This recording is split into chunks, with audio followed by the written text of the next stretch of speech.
ಸ್ನೇಹಿತರೆ, ಇದೇ ಮಾರ್ಚ್ 25 2025ರಲ್ಲಿ ಬಹಳಷ್ಟು ಜನರ ಅಮೌಂಟು ಫ್ರೀಜ್ ಆಗಿದೆ.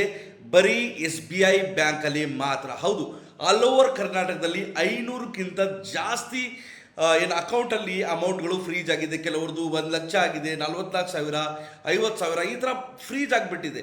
ಸೊ ಹೋಮ್ ಬ್ರಾಂಚಿಗೆ ಹೋಗಿ ಕೇಳಿದ್ರೆ ಫಸ್ಟ್ ಆಫ್ ಆಲ್ ಇವ್ರಿಗೆ ಕನ್ನಡ ಲ್ಯಾಂಗ್ವೇಜ್ ಬರಲ್ಲ. ಸೊ ಯಾವ ಥರ ವ್ಯವಹಾರ ಮಾಡೋದು ಅವ್ರಿಗೆ ಗೊತ್ತೇ ಇಲ್ಲ. ಸೊ ಅಂಥವ್ರಿಗೆ ತಂದು ನಮ್ಮ ಕರ್ನಾಟಕದಲ್ಲಿ ಹಾಕಿರ್ತಾರೆ ಫಸ್ಟು. ಸೊ ನಾವು ನಮ್ಮ ದುಡ್ಡನ್ನು ಎಲ್ಲಿ ಹೋಗಿದೆ ಅಂತ ಕೇಳಿದ್ರೆ ಅವರು ಸೈಬರಿಂದ ಅದು ಆಗಿದೆ ಇದಾಗಿದೆ.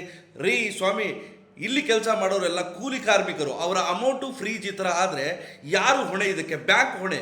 ಬ್ಯಾಂಕ್ ಅವರು ಇದನ್ನು ಸಾಲ್ವ್ ಮಾಡಬೇಕು. ಅದು ಇಲ್ಲದೆ ಈ ಲೇಬರ್ಗಳನ್ನು, ಈ ಕೂಲಿ ಕೆಲಸ ಮಾಡೋರನ್ನ ಸೈಬರಲ್ಲಿ ಹೋಗಿ ಅಲ್ಲೋಗಿ ಇಲ್ಲೋಗಿ ಅಂತ ಸತಾಯಿಸ್ತಾ ಇದ್ದಾರೆ.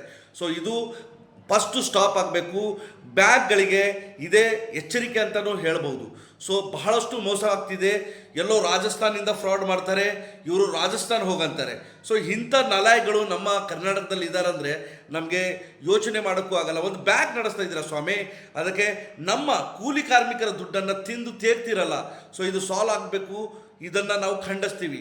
ಸೊ ಬಹಳಷ್ಟು ಮಂಗಳವಾರ ದಿನ ಬೆಳಿಗ್ಗೆಯಿಂದನೇ ಇದಕ್ಕೆ ನಾನು ಅವ್ರಿಗೆ ಹೋಗಿ ಕೇಳ್ತೀನಿ. ಇನ್ ಕೇಸ್ ಆಗಿಲ್ಲ ಅಂದರೆ ಒಂದು ಉಗ್ರ ಹೋರಾಟ ಆಗುತ್ತೆ. ಓಕೆ, ಇದೇ ಎಚ್ಚರಿಕೆ last. Thank you very much.